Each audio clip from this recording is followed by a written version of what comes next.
What up, Talkin Fight fans? Thanks for tuning in to today's episode of the Knuckle Up Knockout of the Week with yours truly, Mike Orr, and my man Cedric Benn usually, but today he is on his way onto a plane to fly to go do some business, like always.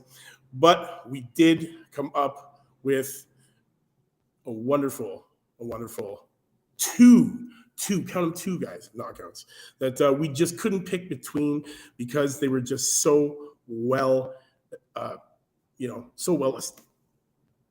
executed. The execution of them were perfect, guys. So none other than our man, Abdullah Mason, was the first.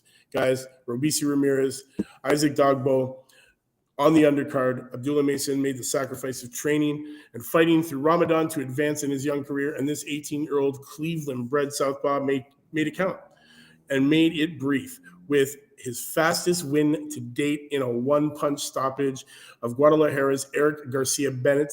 A check right hook dropped Bennett, at which point the fight was stopped at just 1:32 of the first round in the ESPN Plus aired lightweight contest Saturday evening from the Hard Rock Hotel and Casino in Tulsa, Oklahoma.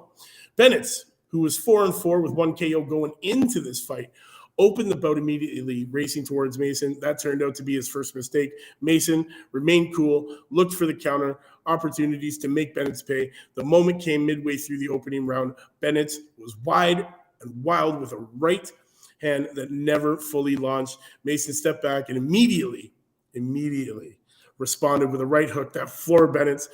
The impact of the blow and Bennett's reaction was enough to immediately halt the contest. Mason advanced in his career now to 7-0 with 6 KOs and picked up his third consecutive knockout.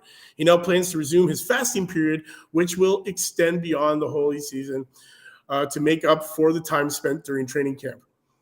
So, guys, this guy, Devout Mason, 18 years old, climbing up these ranks, man. He is now 7-0 with 6 KOs in that lightweight division. He's now ranked 22 out of 304 in the U.S., 92 out of 2,272 in the world, guys. And this young southpaw, 18 years old, is a force to be reckoned with in the ring, man. He has finished 6 of his opponents by way of knockout. The kid's only 18. We just can't wait to see what happens when he gets that old man strength. But he's sharing the spotlight today, guys. That's the thing. He's sharing the spotlight with a guy who is catching flack, saying that he's riding off his daddy's this and daddy's that. But you know what? I like the way this kid fights, man. We've talked about him before. I profiled him before, man. Campbell Hatton.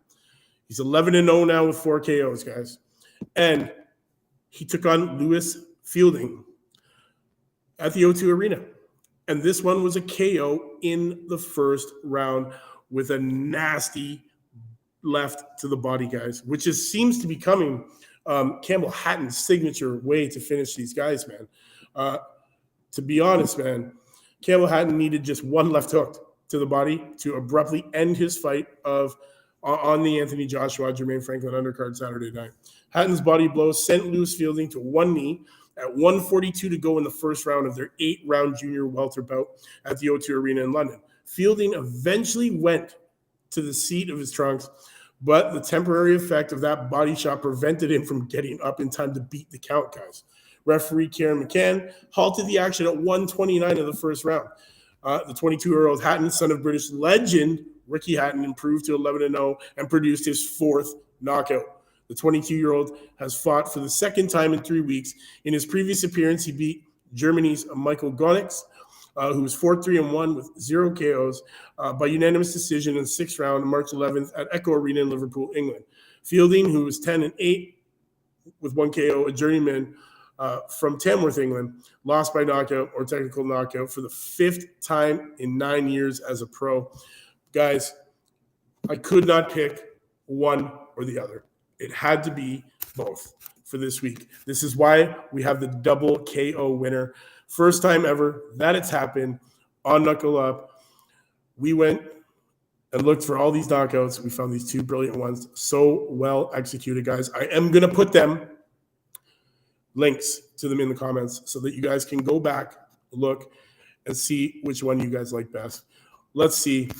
We'll have like a little poll. You guys tell me which one you like the best. But for me, both of these victories deserve the title of Knuckle Up Knockout of the Week just because of the execution of both of these was so crisp, so clean.